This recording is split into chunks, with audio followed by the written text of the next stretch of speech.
And we're back. Welcome to No Direction Beyond, your Starfinder news, reviews, and interviews show. I'm your host, Owen Casey Stevens, and with me today are... Alexander Agunas. And Vanessa Hoskins. Alexander, you didn't say the everybody gamer. You always say that. Yeah, I'm playing around with it. You totally threw me off. Well, you threw me off, because usually I try to make fun of your title by coming up with my own title on the fly. So I couldn't do that today. It would have been weird and out of place. I preempted you. You did. Sorry. All right, so today we're talking about... Yeah, I want to say everyone in the world may be a little off at the moment, so we're no different.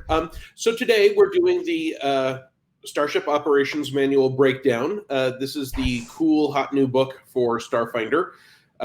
And we all have some direct relationships with this book. So we're not doing a review since we sort of are biased. The Starship Operations Manual was the very last project I was working on as an employee at Paizo, and I only managed to start it, so I was delighted to get it in my hands because I did not know what the final format was going to be. I didn't do the final developing or copy editing or the art order, most of that. And these two fine folks wrote big chunks of this book. Yeah, big chunks that, I don't know, I think are pretty cool. I'm looking forward to geeking out with you, Alex, about it and all the cool stuff. I'm so excited. This is like, I if you had asked me right before I got this assignment, I would have said that COM is the greatest thing that I'd ever done for Starfinder. And then this book came out, and now I can't pick between them because they're both my babies. I can't. Don't make me, Owen. Don't make or Vanessa. They're both your babies. Okay, I won't require you to pick between your babies. Okay. And technically, although I'm not credited as an author, I wrote the original draft of the Super Colossal Starship rules, so writing of mine is in there as well, although it's been nicely polished and revised by wise, talented, experienced people long after I was gone. So we sort of want to take a dance through this book and tell people about it. This is obviously the big Starship book for Starfinder, and that is something that people have been asking for, I think, since 1 minute and 15 seconds after the core rule book came out. There was a period in the middle there where they were asking about things like spell guns and mecha, and then immediately was when will there be a whole bunch of Starship content. And so the game has been adding some more Starships. And there has been some Starship content. As I mentioned, the Super Colossal Starship rules were in a AP back matter article. I happened to write the adventure that they were with as well. And then the Character Operation Manual that we were just talking about as COM also had some Starship material in it. But John Compton's the development lead for this book, and it both compiles the most important parts of that material in one place. So, for example, if you're wanting to know what are all of these Starship rules and what are all the actions they can take, that information is all in this book, so you don't have to go dancing between the core rule book and the Character Operations Manual and the Starship Operations Manual to try and make sure you know what your character can do in Starship Combat. But there's also a bunch of great new content, starting with Chapter 1, Building Starships. You two have favorite parts of building Starships? I do. As a matter of fact, I'm going to pick something that's not my own first. What? I am I know, because there's something in here that I'm really excited about, and I don't know if people haven't seen it or I'm just like unreasonably attached to this one idea in this book. But there's one thing that like is mine that I really like, and then there's one thing that I want to call out that's not mine. And the thing that's not mine, I think the Interstellar travel section, the very first section you get to, is awesome. This is basically a section that is all about different ways that other people that don't use drift engines get around the galaxy. And some of the things are just like, they're like, wow, this is clearly how people traveled in starships before the drift engines were invented at the start of the Common Era. And then other things are like, why would you ever use this? Like, I think one of them is like this pain engine that takes you through the shadow plane. It's like a Kuthanite machine. And it's like, yeah, and as you go through, you get assaulted by waves of pain. It's like, oh my gosh. Yeah, that's the shadow engine, which is just the shadow engine, which is used for the Church of Zon-Kuthon and Velstrax primarily. I presume it looks like the hyperdrive from Event Horizon with a big spinning ball full of spikes. That's what I assume it looks like. See, That's I amazing. imagine something more like in The Princess Bride, the torture machine, but much more technologically advanced with several people hooked up to it. And it's like, we're just going to suck the life out of you to power this thing. And everyone's screaming in horrible pain as they're like, we only went to 5. Like, we never even went to 50. You all have no idea how much more difficult this is going to be when we have a trip that's more than a couple of days. I really appreciate. The other thing Go ahead. I was going to say, I really appreciate this section because in addition to being like a very technical, like this is how these things sort of work, like there's a lot of great story hooks into like why these things are no longer used. One of my favorites is actually the Fold Gate. It looks like one of those big like Stargates from, I don't remember if it was in Guardians of the Galaxy or what. I think it was in Guardians of the Galaxy 2. It was either that or it was in Avengers Endgame. But it's like basically a big portal that starships fly through. Maybe it was in Captain Marvel. It was in one of those movies. And like the starships fly through it and then they reappear somewhere else. And you're like, wow, that's a great technology. Why wouldn't we still use that? And then like you read the Fold Gate entry and it's like, oh, every time someone uses it, it literally rips and tears the planes. And it causes like entire star systems to vanish. So it's like, oh, so like you could have a story where you're like, oh, I'm trying to get to system XYZ, and you get there and there's just a hole. Like, oh no, this Fold Gate has ripped open a hole in the fabric of space-time, and where is this place now? The whole star system is adrift. And I just think it's really cool how well this section blends mechanics and just storytelling. I agree. There's some great story hooks in there. The other thing I really like about Fold Gates is that they are left over from a previous culture and no one knows how to make them. And no one has mapped them all out, and they are mostly in the vast. So you're sitting there as a GM going, oh, no one has mapped them all out?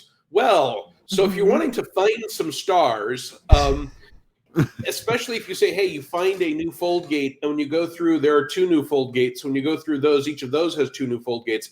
That can be an entire campaign setup where you're hopping from system to system to system, trying to figure out who built these, where do they go, how's it connected, etc. And then you go back to Absalom Station with that 1d6 day drift beacon, and you find out that you accidentally made like Verces disappear because you used the Fold Gate and it just crossed in the wrong place. And now you have to deal with the repercussions of getting rid of an entire planet. Why'd you have to get rid of that planet though? Get rid of the You can also do the fun Lost in Space like plot lines by saying, hey, your jump went horribly wrong when you came out of the drift. Your drift engine is 100% slagged and melted and it will never work again. There is a Fold Gate in this system. So you either sit here forever or you go through the Fold Gate. Those are your choices. You just got to keep going with the bad choices. You're locked in right now. Exactly. That's really funny. The reason I picked Verces, Vanessa, is because I'm currently playing in Signal of Screams with James, and book 2 takes place on Verces. That entire planet, I'm sure it's a really nice place, except for the very specific parts we're in. But that whole planet can get lost in the drift now. I've died twice in this adventure path. That is 2 times more than I died in. And I was knocked unconscious a bunch in Dead Sons. I didn't die in Dead Sons. This adventure has murdered me twice. Pep, he was a wonderful Brunieri. So moving on, the next section in building starships is Starship Weapons. And again, this has a lot of stuff in it that people have been asking for since very, very early on.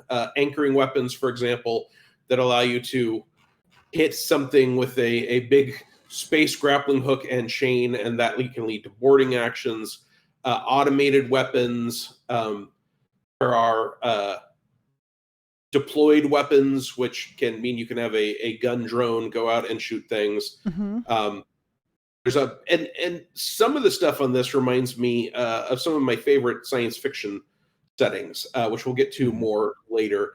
And then also things like orbital weapons, which are particularly nice. I, of course, am very fond of the spinal mount weapon, since the spinal mount weapon is a trope from some of my favorite science fiction, going all the way back to Star Blazers / Space Battleship Yamato, which to me is the original spinal weapon, which is exclusively for super colossal ships.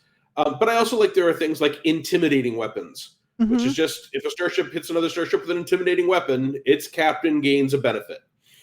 Well, it's just these weapons that are just so scary. Like, you can imagine some of it's like, here's a powerful laser blast. You're like, yeah, sure, I've seen laser blasts, right? But some of them, it's like, I don't want this thing hitting my ship. I'm actually afraid for what's going to happen to me personally. And I think that's just really a fun effect to put on a weapon. Definitely. Vanessa and I have a lot of cards in this section because this is one of the several sections that we both kind of like tag teamed on. So I think you wrote like orbital and melee, and I basically wrote everything else. There's obviously I did orbital, melee, and spinal. I should take a moment to sort of point out some of the history of this book that we may have glossed over at first. The original 3 authors on this book was Alex, myself, and Hillary Moon Murphy, and then of course because Owen had to go from Paizo and all that, it got a new developer, and they added some more authors to sort of fill in the gaps and change a few things. So a few things have changed, and a few things are by some other authors. I don't want to discount their work on this, but the majority of this section was written by Alex and I, and there are some really great guns in here. I changed force fields into a weapon. That was kind of fun, just so you have that force field bumper car effect if you wanted to, of hey, let's just use our force field as a weapon, why not? Buster weapons was I think an Alex invention to destroy shields, which is pretty cool. Yeah, no, I just wanted a weapon that. So the history behind Buster weapons is that we did. I mentioned this in the Gen Con breakdown behind the pages with John. We did we did Dead Sons, and we gave our starship over to our party's mystic, who was like a mystic of Triune, and was like, I'm going to make a starship, and he's like, I came back and I calculated the most efficient way to spend build points, and it's shields, and so he slaps down this starship that literally cannot die, like. It's TLC, it's TL and AC are just too high. It's got too many shields, but the problem is he puts all of his points into these things, and we have one light weapon as our weapon, and that's it. And so we go into this Starship Combat. It was like somewhere in book 3 or 4, and it's supposed to be simple. It's supposed to be fast. We're in this fight for 3 hours. James had to just call it. And it's like, I'm not doing this anymore. And so like I sat down when we did this book. I was like, I don't want anyone to ever think this is a good idea ever again. And introducing Buster weapons, bust those shields. GMs, if you ever have to deal with that, bust them. Well, the fun thing with Buster weapons is it's sort of an answer to the the Ripper weapons that deal like almost no damage to shields, but tons of damage to hull. And so if you've got a starship design, maybe with like one on your port side and one on your starboard, you can really like strategically maximize your effect to rip apart the opponent's shields and then destroy their hull, because both of those weapons are relatively more powerful than weapons that are equally good against shields and hull. So I can also easily take a minute to talk. I can easily see someone building a squadron that has, here are 4 ships, and 2 of them have Rippers and 2 of them have Busters, and they work together for specific purposes. Oh, absolutely. That would be a great squadron build when we get into Squadron Combat. Which, by the way, can I say is my favorite part of this entire book. So we're just going to skip ahead really quick to Squadron Combat because people have been asking for it and we're talking about it. That's really far to skip. You know what? I am not the one who brought up Squadron Combat, so don't blame me. But I wanted to talk about how cool your mines are. All right, we're going to get back to Squadron Combat in a bit. I do want to talk about how cool the mines are. I felt like when I was writing it, it was going to change sort of how Starship Combat happened. Because at least in a lot of the Starfighter Society games I was in, it was always try and maneuver so that you can go right up their tailpipe every single time. And we were always just like, exhaust pipe to nose in every single combat. And it got to the point where it's like, really? This is all we're doing? So I'm like, yeah, mines make you think twice about using that strategy. Yep, no more Starship Centipede, that's for sure. I also want to And in addition to deployed weapons, there are pod weapons. Pod weapons are basically bolted onto the outside of your starship instead of being mounted on the interior. Oh, those are great. And they've got their own power supply. The reason I call those out is that one of my favorite space opera book series is the Honor Harrington series. And the idea of deployed weapons plays very well with the growing technology and how different things work in that book series. And I also have to call out that there are ramming weapons, because when people asked about this book, some of their immediate questions were, can I ram people? Can I board people? And this section provides the yes answer to both of those. I gotta write both the sections. I want to call out the mystical weapon property. Specifically, mystical weapons basically use your mysticism to fire instead of your piloting or base attack bonus. And it's actually a pickup from Starfinder Society, where it was a boon. And it's really nice to see, like, hey, there are mystics who want to shoot with these magical guns. Yeah, Cool. I think there was also a bestiary weapon. In one of the bestiaries, there was one with a mystical property that got picked up there. So it was used in a couple different places, very sparingly. But this definitely gives you more options for a mystical weapon, which I think is great. It's like, I'm just going to shoot my magic through this weapon and blast a hole with magic. Pew. It's the Black Mage And special. combined with, and we'll get to that section later as well, having a chief magic officer also means that mystics can do more mystic stuff in Starship Combat instead of hoping that no one else has more ranks of piloting than they do. Right. Okay, that brings us to alternate armors. I love alternate armors for much the same reason that I love, and Alex mentioned he loved, the interstellar travel.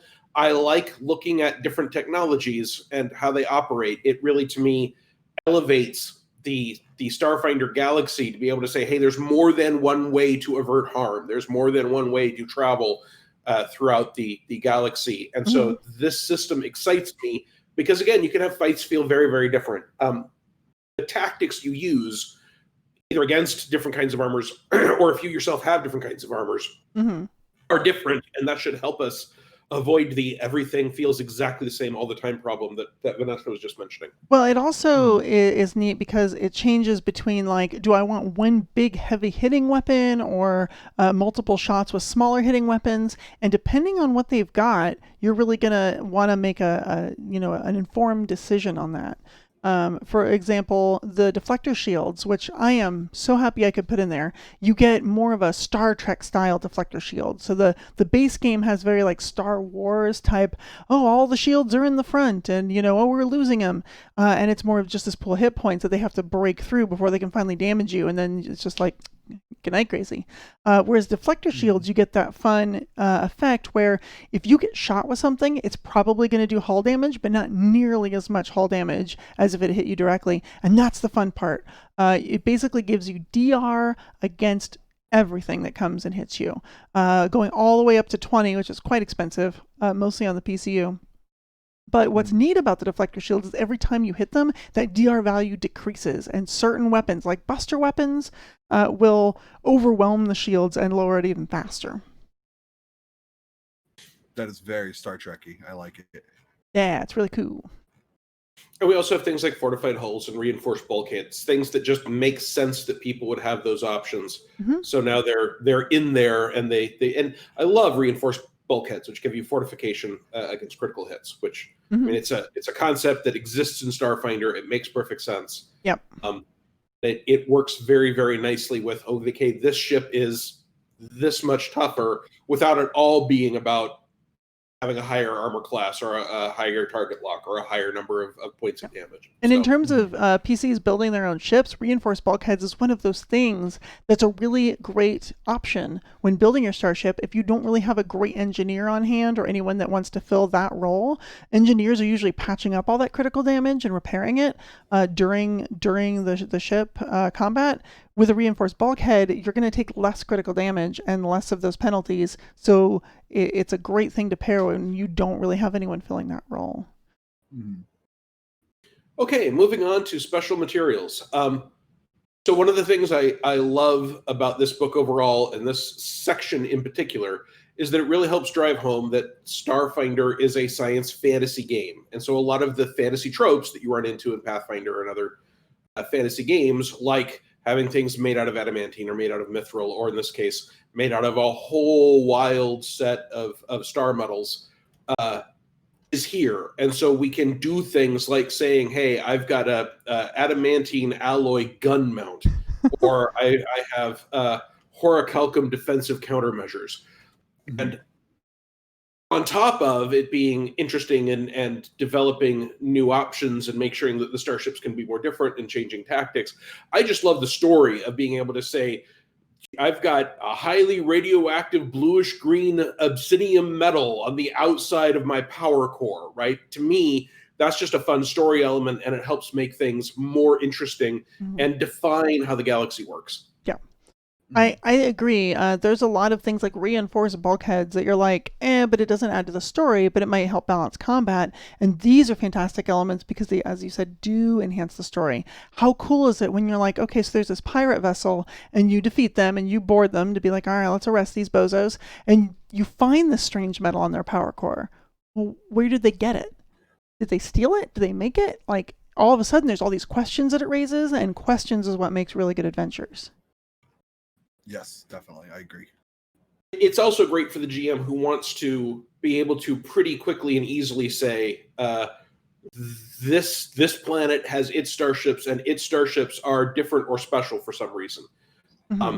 So being able to say, hey, this one planet's a single planet empire, whatever. They have huge no-qual deposits, and so they put no-qual on everything. And you as players are going to have to deal with that when you run into them, but it will also let you recognize them. Oh, there's that green lightweight crystalline star metal all over the outside of the starship. I immediately know that might be related to these people. Yeah. That's actually something that Kitsune, good old Dustin, Kitsune Warlock was asking in chat is about the no-qual, which is you were just talking about, which deflects magic, increases your target lock and your armor class against magical attacks, but also the DC of mystic actions. It's a really fun, hey, we don't got no spellcasters anyway, sort of enhancement to your ship, just in case you happen to be going against, the magic army of magic out there in space. We're just going to take all this anti-magic metal and plaster it right on the ship. And like, there's art for it in the book. It's like bright green. It's amazing. It's like, great job. Yeah, it's right there in that section. That's the one that's highlighted. And it just looks fantastic. Like with the right ship, it just looks so cool. It makes me laugh because my first experience with Knockwell was Thornkeep, where they specifically call it out as radioactive. I'm like, just smear that right all over that hull. You're fine. Your starship can handle cosmic rays. It's not a problem. I mean, it's low level radiation, which I'm sure Starship Hull can block pretty well. Otherwise, you couldn't be in space.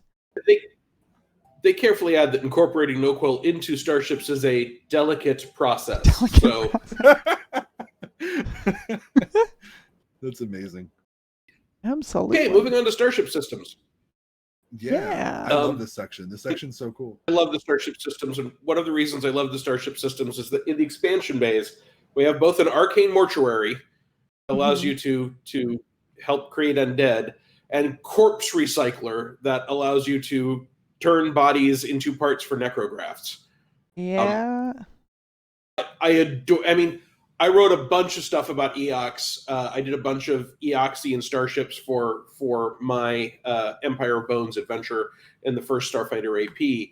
So I just love the idea of being able to have people come on board. You're talking to them. There are some EOXian diplomats, maybe. Oh, and you walk by a corpse recycler. A what? Oh, don't worry about it. We only use free range corpses. It's not a problem. Don't be concerned. Dinner? I mean, waste not, right? Waste not more. One of the fun things in here is the breaching pod. So this is essentially just a big missile that you can shoot at the other starship, but inside it is, a squadron of soldiers or perhaps your own PCs. And if it hits the hull of the other ship, it can breach right through and allow you to spill into the other ship. A fun trope we've seen in a lot of sci-fi. Well, now you can do it with this breaching pod, which is super cool. Also, because it is a starship system and not a weapon, because it has a very specific purpose, right? It does deal some damage, but primarily it's there to get troops into that other ship. Yes, very cool. Very cool. I particularly like breaching pods because they can transport up to 2 huge creatures. Mm-hmm. So you don't have to put troops in there, right? There's no rule about that. If you have, say, radiation and life eating giant creatures from Eox that you want to load 2 of them into your breaching pod and shoot it at someone else's starship, that's on our list of options. I mean, that's going to give their security a bad day, that's for sure. I think we all know that if Ryan was to play Starfinder and use this, he would just fill it up with monkeys and then call it his barrel of mad monkeys. Oh my gosh. Oh, I'm so excited. Again, there are things in here that people have been asking about. The booster thruster housing allows you to basically have NOS for your starship if you need that boost of speed or maneuverability. There are cryo chambers. There's a lot of cool stuff with dedicated computer housings and similar purpose-built systems. Mm-hmm. External expansion bays, because in space, the problem is not space. If you're not going to go through an atmosphere, you don't have to be aerodynamic. You can bolt anything onto the outside of anything. Mm-hmm. Drop pods, ghost drives, which are super cool and make you insubstantial. Mm-hmm. You guys have any favorite stuff in here? I kind of like the external expansion bays because it almost turns like your starship into a train of sorts. Like if you can imagine also just latching big cargo containers onto the back of it, even if you just use it for storage, and having this idea of like, I don't know, we're space haulers. We just have basically a giant train in space that grabs all these cargo containers and drags them behind us until we get to our destination. I think that's kind of cool. I am super biased because I wrote a lot of these. Mm-hmm. Not all of them. I wrote a good chunk of them. The one that I adore that I mentioned earlier is the training interface modules. That was my baby in SOM, and I'm so happy to see that they made it hardcover. So basically what they are is they're an advanced computer system that you put onto your starship, and when you put a TMI onto your ship, or TIM, I'm sorry, TIM onto your ship, that you it's associated with a specific class feature or feat, and if you have that when you're operating a specific role on your starship gets benefits. Part of the idea is that it is a optional system that you can sort of buy into with your build points that lets your character's feats and class features matter more in Starship Combat. So because I mean, baseline, you're kind of just your skill bonuses and not a whole lot else in terms of what your character does in Starship Combat. But with TIMs, all of a sudden now, the fact that you are a mystic and you have healing touch and you can do things with healing touch as when you occupy the engineer role, like, matter. And I am really excited to see what happens with this system as the game continues to grow and evolve. There was a point where like I was trying to write a TMI for like every single option for every single class, and I think I got to 7,000 words of the Envoy, and I was like, no, I can't do this. And so I took all of those extra Envoy TIMs, and I was like, later, just like that. The other thing that I really like, I had just finished watching Mobile Suit Gundam Iron-Blooded Orphans right around the time Owen asked me to do this. And I was like, Owen, I need to do something. And he was like, shoot. And I was like, all right, consciousness uplink drive. And so basically, if you have a data jack in the back of your neck, you can plug yourself into your starship, and it makes you really good at using your starship and maneuvering it and going around and whatnot. But if you take a critical effect, you might lose the ability to use parts of your body. So please be careful when you're using TIMs. They are very dangerous, but very fun. My favorite TIMs actually are the ones that are associated with feats, because they are the ones that are the most accessible, in my opinion, to people. We very carefully, when we were designing the core rulebook, did not want people to have to spend extensive resources for their character scale stuff to be good at starship scale stuff, which is why we don't have a large number of feats or an entire class dedicated to being good at starship stuff. But with the feats TIM system specifically, if your starship has far shot as one of those TIMs, then anyone who's in the gunner position can use that, and you can increase the weapon's range for 2 hexes if it has a range of at least 6 hexes. So rather than modifying your character to better work with your starship, we have this creates a system where your starship can be modified to better work with your characters. And that to me is the most interesting part of it. From chat, Jaina B asks, how many assembly oozes can fit in a breaching pod? The answer is 8. Yeah. That's a lot of random useless gear that you're littering the other starship with. Yes. Well, you're going to litter outer space with it when the oozes disassemble the enemy starship. Oh, that's true. And you'll just have a cloud of helmets. Dom Hero LS13 asks, how many breach pods could a breach pod breach if a breach pod could breach pods? 1. The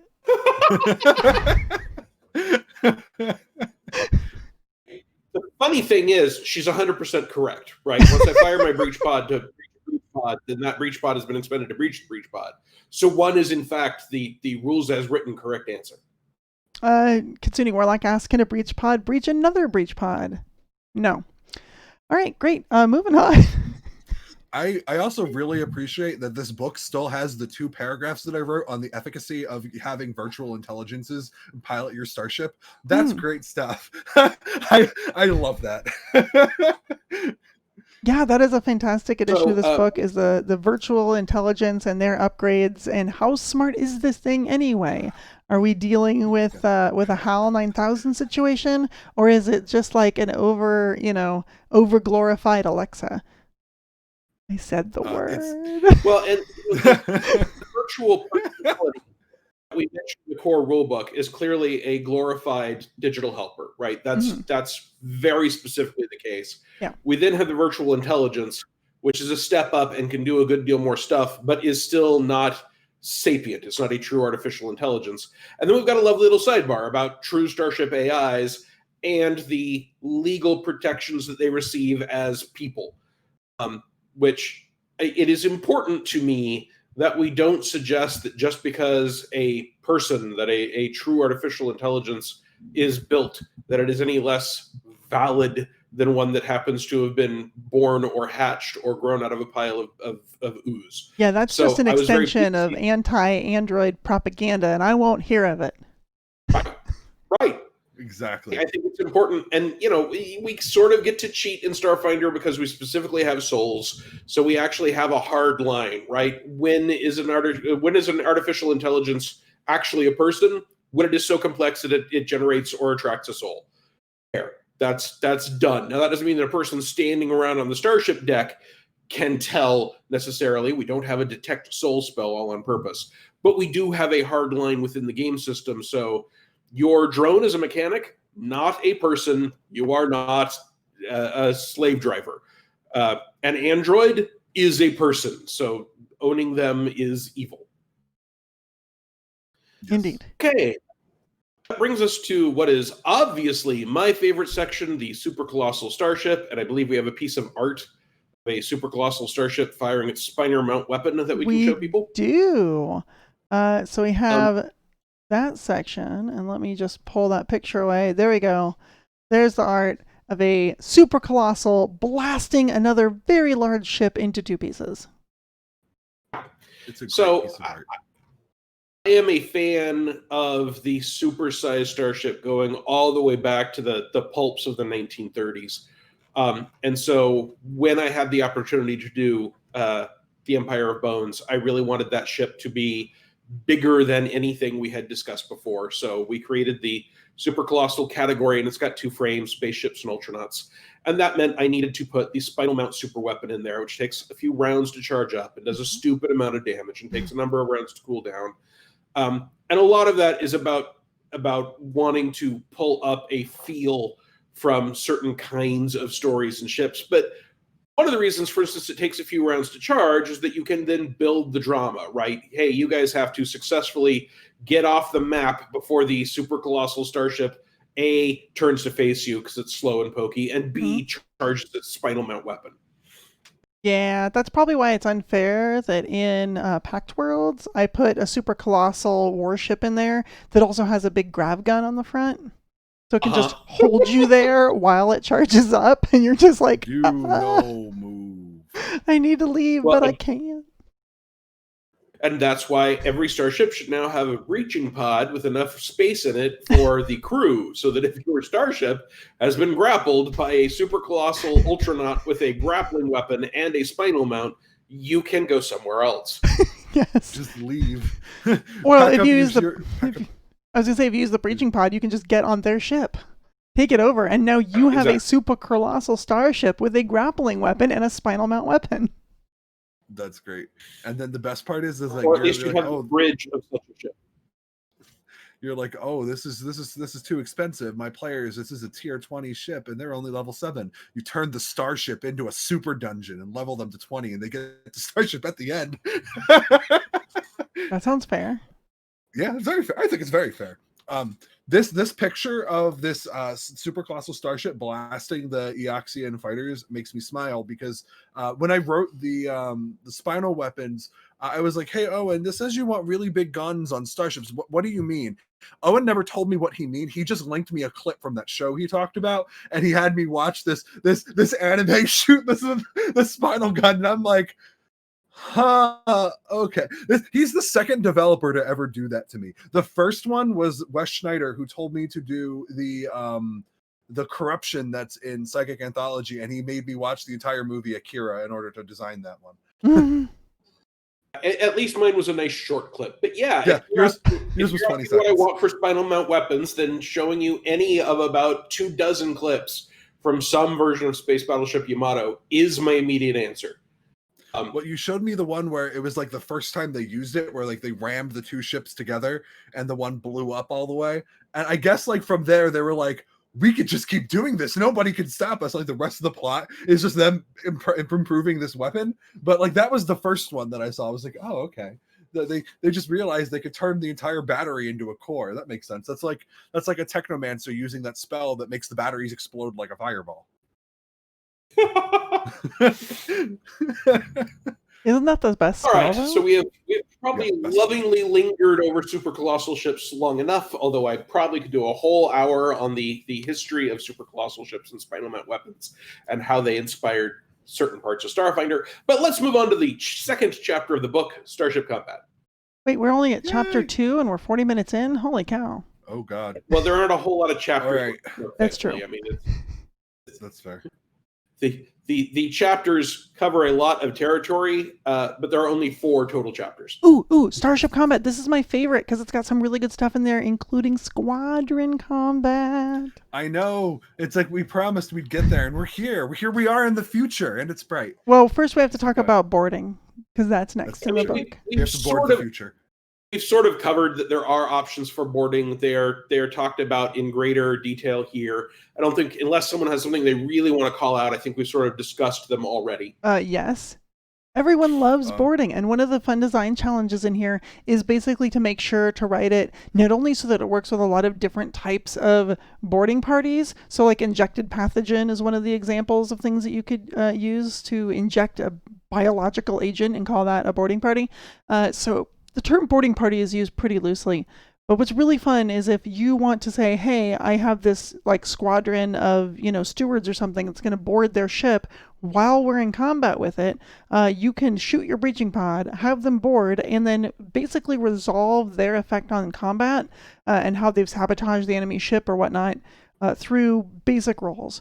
Or if you really want to, you can get yourself in there as the PCs and actually do like full-on boarding combat. And basically have a little side game where maybe you play a round or two and then a round of Starship Combat and a round or two of Tactical Combat and go back and forth to keep the drama, keep the tension. I want to see a game where the PCs have a boarding pod and they're fighting enemies with boarding pods on their ships. So they go onto their ship, they jet off and board somebody else's ship, and then they take their ship and board somebody else's ship, and they're just bouncing around the battlefield, ship to ship, fighting all the fights inside everybody's starships. Well, you don't just have to use those breaching pods either. You can also just ram the other ship, right? So put a ram weapon on your ship, run your whole starship into theirs, and then while you're so closely connected, you can send jetpackers or something onto their ship to go in and invade and get in. So I love it. Yeah, so bunch of options. Moving on to critical effects. This section, I don't think we should talk too much in it. The thing I want to say is that this section is so good it should be in the core rulebook. Like it's great. Like the concept that the actions that each of all the different crew actions from the core rulebook have like things that happen better when they critically hit is phenomenal. And I love this section, and I feel like this book makes this entire book is great, obviously, but this section of chapter 2 makes this book, like, in my opinion, mandatory for Starships, because the critical effects are just so. It's not even that they're powerful; it's that they make your decisions in Starship Combat matter that much more. You know, like, oh, I critically hit. That's something so cool. I rolled so well that now all of a sudden everybody on my team is like completely roused by my great speech, or, you know, anything like that. This is a great section, and you should read this section. Well, one of the things that was fun about it, I did a lot of the heavy lifting on this section, by the way. But one of the things that's really fun is that a big critique of the Starship Combat as it appears in the core rulebook is that it's fantastic if you're the pilot, it's good if you're the gunner, and everyone else is like, how can I help you, I guess. But even just taking your action that you would do, because there's all sorts of things in here that you're like, I have to roll a 3 or better and I succeed. But now if you roll that 20, you're like, oh no, I didn't just, I didn't just balance the shields. I also was able to increase our total shield points and actually regenerate some off of it while I was at it because I was so good at it. I didn't just, scan the enemy ship well. Ooh, boring. But I also, the next time your Starship's weapons deals damage, there's a 25% chance to do crit damage. You scanned it so well, you found a vulnerability. Like, it's great stuff. And it really makes those mundane actions seem exciting. Yes, it is great stuff. I think it is well written and well conceived. I don't think it belongs in the core rulebook, honestly, and I'll tell you why I don't think it belongs in the core rulebook, because this speaks to game design. Starfinder is obviously iterated from Pathfinder, and one of the things that is the most different is Starship Combat. I mean, it uses a different map style, different action styles, etc. When we were putting out that book, we only had so much time to design and play test those rules. And people only have so much time that they can absorb them, and it's a whole new subsystem. So by the time you're looking at adding stuff like this, I think it is much better to add these things in a book that expands everything and be able to say, hey, we have a few years of experience with the system now. We know better what will and won't unbalance it. We know what people find exciting, what they find boring. So you get a better version of this that now, I mean, from now on, from now till forever, anyone playing Starfinder has this option. So it's only those first few years that you couldn't do this, but you get a better end result by looking at what the actual play environment has created and being able to say, this is how we make this better.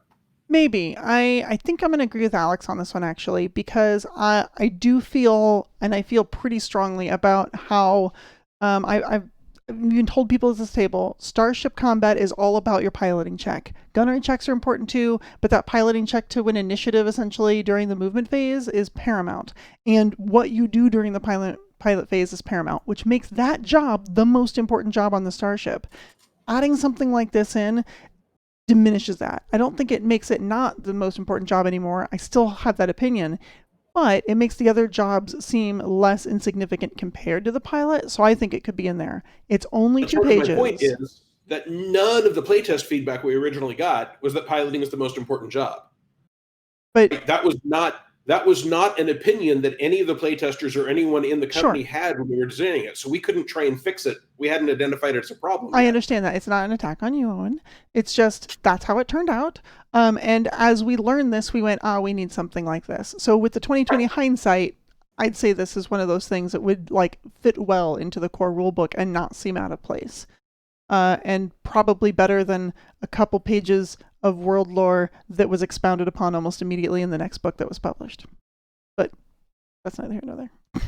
Well, that world lore was, in my opinion, crucial. But I mean, it's crucial, but I don't know. It's one of those things that other books came out almost immediately that had that information and more, and so it was like, we probably could have lived without it, but. Hey, now let's be fair. This is Starship Combat, not Host Combat. Let's move on to the next section. The next section is Starship Chases. Yeah. And they handle Starship Chases. I actually don't personally want to go deep dive on this other than it's a Starship chase system. It's got environmental effects and how to design Starship chase and scale check DCs. Does anyone have anything really super special and specifically want to call out on that section? No, but chases are cool. I think it's cool.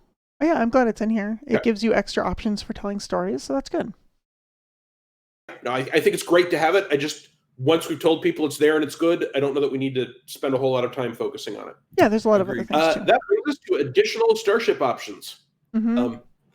This has things like orbital drops and Starship locations and personal drop pods, and it's just a whole bunch of cool stuff you can use when talking about starships and running Starship games and designing Starship encounters. I am personally pleased, for example, that there is now a list of Starship Combat scale that offers some scales for what is a hex in Starship Combat, Mhm. because if people were asking about boarding and ramming 1.5 minutes after the book came out, how big is a Starship hex? They were asking 2 minutes after it came out. So I think this is a good answer to that question. And I think it is important to be able to tell people something like, hey, at standard scale, a hex is 10 miles. So unless your Starship is more than 10 miles long, it doesn't fill more than a hex. Right. Yes. Yeah, I think this is cool too, because then you can do something like say, hey, we're going to do close combat near like a super colossal, and now the super colossal can take up multiple hexes as a set piece on your battle mat, even if the let's say the fighters that the PCs are maneuvering around in, some medium-sized starship, for example, doesn't interact directly with it, right? And then you have this Death Star situation of like, yes, it's there and it's big and we're aware of it, but we're dealing with all these fighters and turrets and orbital guns and things. Yes. So what else is in the additional Starship options section that you two are enamored of? Honestly, I just like all the different variety it gives for storytelling. There's just a lot of things in here that sort of help you if you didn't know how to express it in game terms, gives it to you, or gives you ideas to go, oh, there's stuff about drop pods in here. I'm going to do drop pods in the next adventure that I'm running, I think that this section is important because it gives a lot of context to how starships work and different things that you can do with starships from a storytelling perspective. I don't think that this is a section that really changes combat all that much. And I would argue about whether or not this should be in chapter 1 or chapter 2 or somewhere else in the book, because a lot of it is really kind of flavor dressing. And that's not bad. I love flavor. Flavor is great. It's why you eat. But things like the hull ruptures, it's like it doesn't really tell you, like there are no rules for like when a hull rupture occurs. It's just like, oh, you took damage and you want to say your hull is ruptured, this is what happens. And it just, to me, it feels like a layer of storytelling that you would put into combat, the way that like if someone stabbed you with a sword, you might go, your blood oozes out of your chest, and it gives you that sort of context on what happens in Starship Combat. I think that is important. Absolutely. I agree with both of you.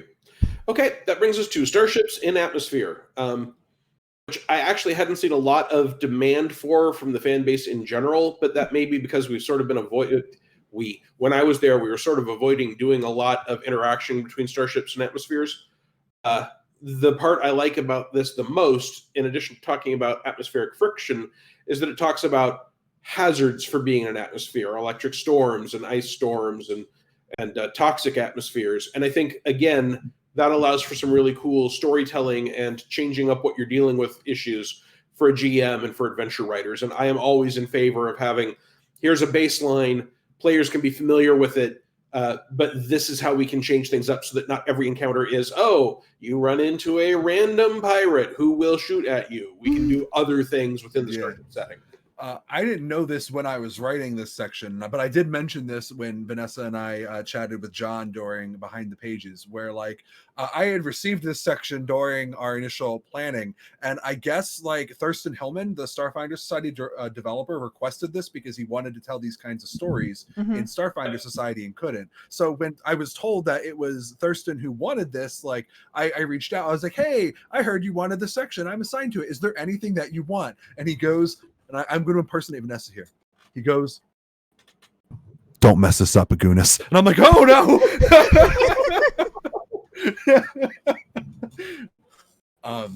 Yeah, so I worked really hard on this one. I spent a lot of time researching about like what happens to planes and like real world shuttles when they start going through atmosphere. My favorite part about this section is I sat down and I figured out the safe speed about like when you start going too quickly, your hull will just start falling apart because the friction from the air molecules in the atmosphere you're going through will just start ripping things apart. And so like if you're trying to, and I to me it's just so funny because it explains why colossal starships never actually land on planets, because the amount that they can move at a time and not take damage is just so slow. Like I had a lot of fun with the friction multiplier and figuring out like, okay, well, this is how we can simulate the difference between trying to fly through, Castrovel and how to fly through, oh gosh, I'm going to mess up the name of the planet. Idaria? No, the gas giant with all the cool rings. Rosetta? That one. Yeah. I'm so glad you're here, Owen. You saved me. I think it's a cool section, and I think it's going to add a lot to what people can do with starships. Speaking of what people can do with starships, we promised we'd get to it. We're here now. Vanessa, do you have any thoughts on Squadron Combat? I have so many thoughts on Squadron Combat. This is the part of the book that I'm just like, yes, I want to play Wing Commander, okay? I want to play like that X-Wing squad. I want to do that in Starfinder with this. The real question is, do you want to form Voltron? I mean, it's all right. No, I'm just kidding. I know you have the unification matrix where you can form Voltron. Anime wasn't really my thing growing up, but Wing Commander definitely was. We played a lot of that, a lot of those X-Wing games, TIE Fighter, like space, basically space flight simulators was like one of the types of games I grew up on, and I just freaking love them. So the idea that I can play a game, that even though it's like a battle grid, not first person, fine, where we're just like a squad of ships that's going out from our carrier on different missions, and then, we're messing around the mess hall in between and fun roleplay moments, and you can be like, no, Maverick, Iceman's dead. Whatever, is just super fun to me. There are entire genres of space storytelling that sort of depend on these rules existing, right? You can't do Rogue Squadron or Wraith Squadron or Battlestar Galactica or Wing Commander or mid to later Honor Harrington books. There's just a whole slew of things that require you to be able to have Squadron Combat. I know why it isn't in the core rulebook. This is actually one of the things that I would have liked to see in the core rulebook, but then the question becomes, what 8 pages would we have cut to cram it in there? Because that book was already bursting at the seams. But I think it's a super important addition. And the reason it didn't show up before now was that there was a strong thought that it needed enough time and experienced writers who had proven that they understood Starship Combat and the Starfinder universe, and that was you, in order for it to exist. So I'm super happy with it. I'm super glad it's there. I haven't actually used it yet, which is a little weird for me. But I'm looking forward to playing with some Squadron Combat ideas and possibly even building some campaigns around playing a squadron, because I think that's one of the most appealing whole new kinds of Starfinder campaign that this book makes possible. I know, who doesn't want to like strafe a way bigger ship shooting a bunch of, proton torpedoes at it or something? Like, oh my gosh, this is just so much fun. Owen, it makes sense that you haven't gotten to play with this yet. You're a civilian now, like us. As far as Paizo is concerned, I'm a civilian. It's very, very true. But I mean, coming in, if I want to look at this as a freelancer or a third-party publisher or a third-party writer, this is also a place where I think we have just opened up a rich new territory for people who want to do Starfinder compatible content, right? Like right now, I hope someone's saying, hey, I'm going to write a 16-page squadron adventure for these rules so I can introduce them and people can get used to them and maybe you can kick off a whole game. I think that would be an awesome third-party product to run off these. Gosh, I just love everything about them. That would be awesome for some third-party, as if there wasn't, say, another third-party publisher here who could hire someone to do that. I don't know what you mean. There's no third-party publishers here. There's just us foxes. Right. I mean, Yes. I don't know any third-party publishers at all. No. Hey, let's talk about other ways that Starship Combat gets completely reframed using this section, which is the Armada combat rules. What? Armada Combat? Yeah. I think we can just summarize this very quickly that it's mass combat army style In space. for starships. Yeah, in Mass space. combat with in starships. space. I like how all the roles basically say you're not just the chief mate, you're in charge of all of the chief mates on all the starships. So like I'm just picturing like this entire like army of like buff dudes who look like the Shunta Vanguard, just going ha ha ha ha ha, and like you're going quickly, everyone, go to your starship's access hatch and rip it up and manually change your starship's trajectory. Yes, sir. Yes, sir. Yes, sir. It's great. I love this section just because of like this feels like what you could be like what you could kind of have just like the culmination of like your character. Like you've gotten all of your friends and allies together, and now you're working together to take down the big bad, maybe the devastation arc, huh? I don't know, maybe. And you're just going for it. I love it. It's so cool. I like mass combat. I like kingdom building. Yeah, I think this is a good place for it too in this book. Sorry, what, Vanessa? I was going to say, I think there's a good place to put this sort of rules is in this book as we're sort of expanding what Starship Combat means, what scale we're telling these stories on. So we just talked about Squadron Combat where we're shrinking the scale down a bit. And this is more of, you know, the big, hey, you're playing Princess Leia in this battle, you know, you're telling everyone where to go. And that is an important part of telling different stories as well. Mm-hmm. I am sad that I did a character line search for "It's a Trap" and it's nowhere in this book. So I obviously would have made sure that sentence was in there somewhere, but would have been wrong of me because that's an Easter egg. But I've done it anyway. What I really like about having both Squad Combat and Armada Combat is, again, there are kinds of stories that really require Armada Combat to be able to tell, and sometimes they are the same stories.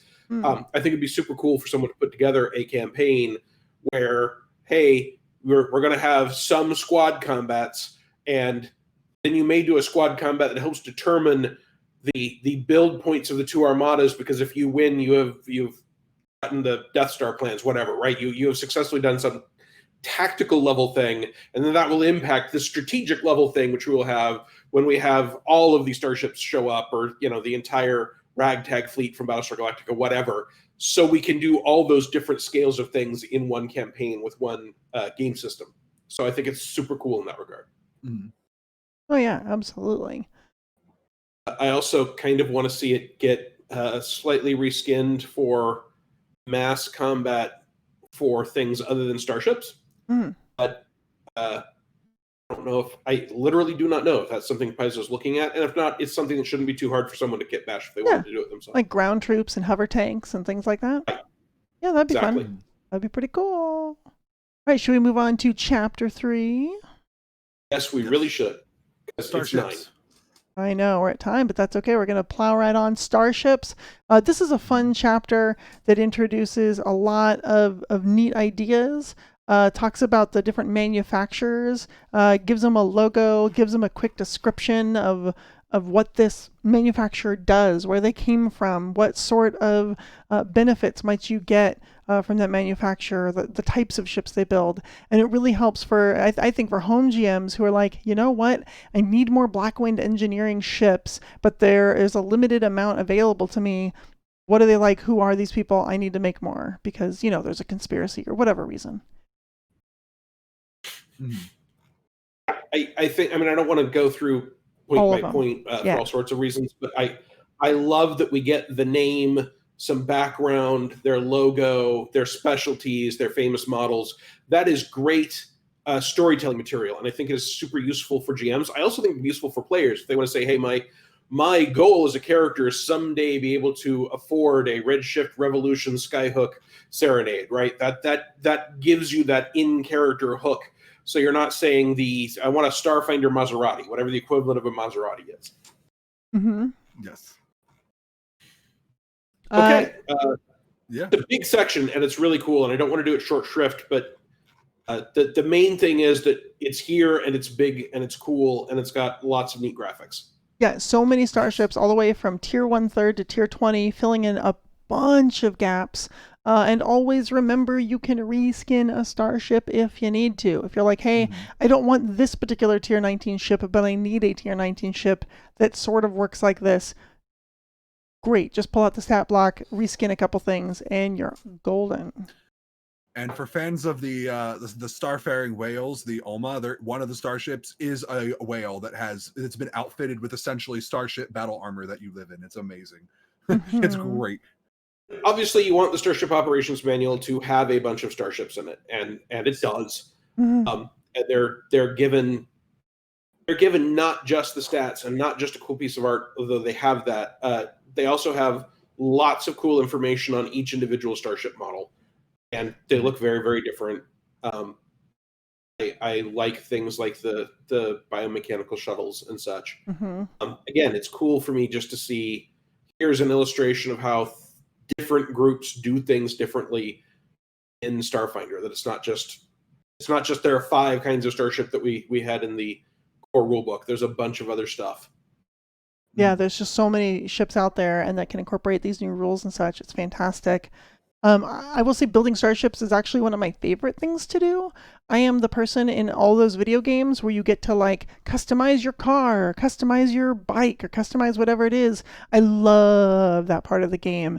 I just drool for it. And so coming up with things like, this is my starship, and this is the design, and this is why this has this gun in this place, and this is why it's this way.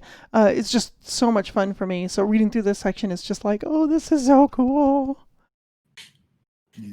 And that brings us to Chapter 4, Running Starship Campaigns, which talks about things like building starship scale creatures. I'm so glad that this exists now. We've had starship scale creatures show up in the various Aliens books, but there really wasn't a lot of guidance on how to make one. And so this talks about the base stats and what type it is. You can have an undead starship scale creature or a giant vermin. So you can have a 100-mile-long space tick if you want, or an ooze or an outsider.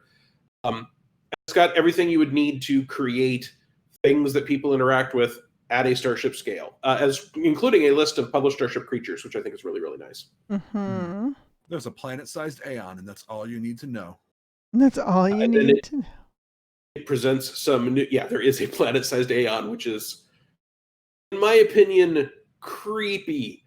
But that's fine. And it has some new monsters.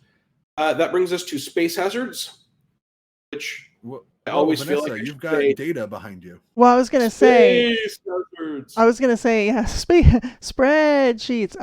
going to say the starship scale creatures was a section I wrote, and the original math behind it was insurmountable. So I just thought I would share some of that with you. It was a lot of math. So when you look at it and you're like, I don't know, like, no, we math all this stuff out as designers. It is a big deal to us to get it right. And I don't know. I wanted to share that, I guess. Show off a little. I must admit.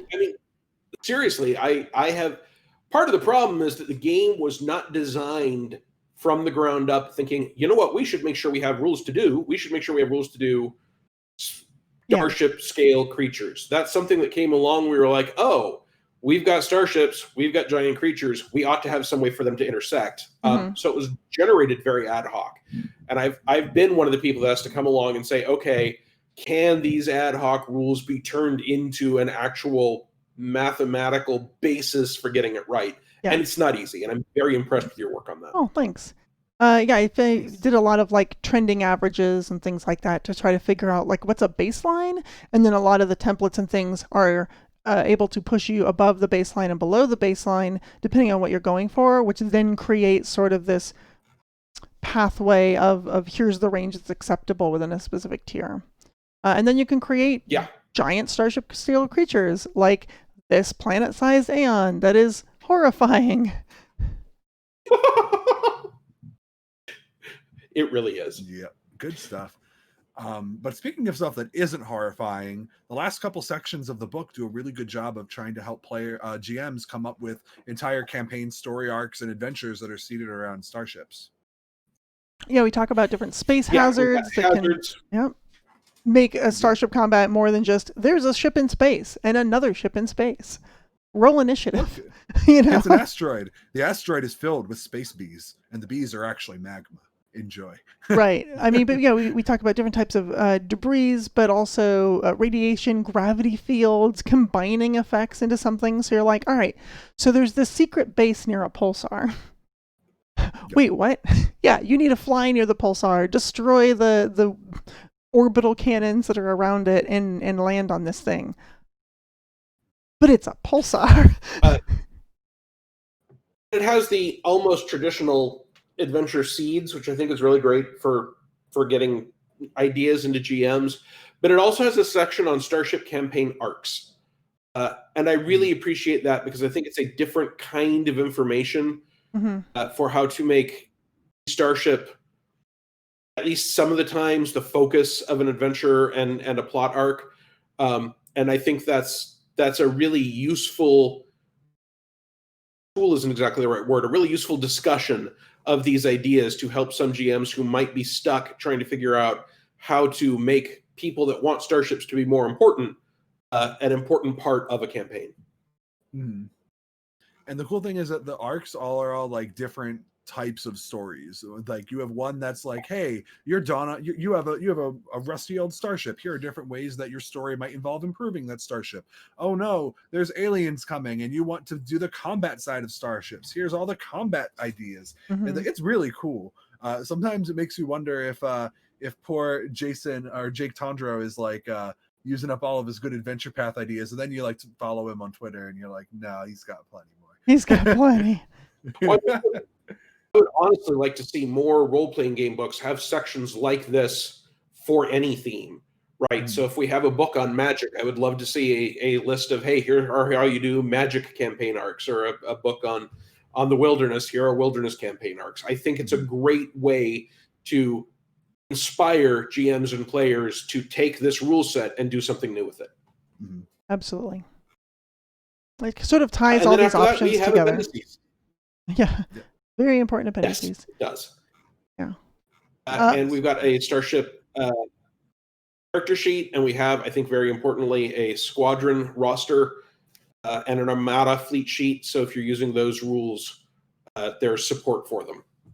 And that's the book, folks. I am really, really impressed with this book. I think it could have been kind of slapdash. And the John Compton in particular, and all the freelancers, you two included, did a lot of work to make this a really integral linchpin of the game going forward. So that if someone wants to know how do I make starships more interesting or more important or more variable, this is the go-to book resource for that. And I think that's super cool. Well, my favorite part was not just to see, your own stuff in print and what survived development and how it changed, which is always fun, but to see what all these other authors came up with for it and how they really fleshed this book out. I love all of the advice sections. I like the company sections that talk about the different manufacturers, and oh my gosh, the gazillion pages of new starships with beautiful new art. Like it's all just such fantastic stuff. It makes me want to play a Starship campaign. So, I'm like, who's running me a squad game? I will sign up. I want to play in my squad game. So, final thoughts on the Starship Operation Manual. It is. Let's have a final thought. It is by far essential. I think together the two operations manuals make up what is essentially the Advanced Player's Guide of Starfinder. I think that, when you look at a book the size of a typical Advanced Player's Guide and you compare it to the size of a Starfinder book, that's sort of, to me, what it feels like. It feels like the character operations manual is for the typical characters, the ones who are getting class levels, they're running around, they're doing the adventures, and then the Starship Operations Manual is the half of the Advanced Player's Guide that is devoted to that other character that you bring along with you, your starship. Because in Starfinder, the starship really is a character of it on its own, to the point where there's an iconic starship in the Starfinder role-playing game. Sure is. So I think that this book was necessary following the Character Operations Manual, and I think that together they managed to be a very strong pairing. Vanessa, you got final thoughts? It's the kind of book that makes me want to go play the game, and I think that speaks a lot to the book itself. Reading through this book, I want to play a Starship heavy campaign, and I think before that was out, that might have been a rare statement to hear. But looking through all the different things I can do, I am excited to get in that spaceship and fly around and, blow up bad guys or drones or whatever we're blowing up today. I think it's fantastic. Okay. That largely wraps up our breakdown. Let's very, very briefly talk about the most important other Starfinder news that has come out. Yeah. I was not paying as much attention during Gen Con because I had other things going on, but I know that you two both were. What would you say were the big pieces of news for Starfinder from Gen Con? I think the big one is talking about tech revolution and looking at the new nanosite playtest for the new class. Also looking at the mech rules and the playtest for that. And I think everyone talking about what is this going to turn into, right? What do I want for mech rules? What do you want? How do we make it all work? And I think that conversation really permeated a lot of Gen Con and a lot of the news stuff that we heard about.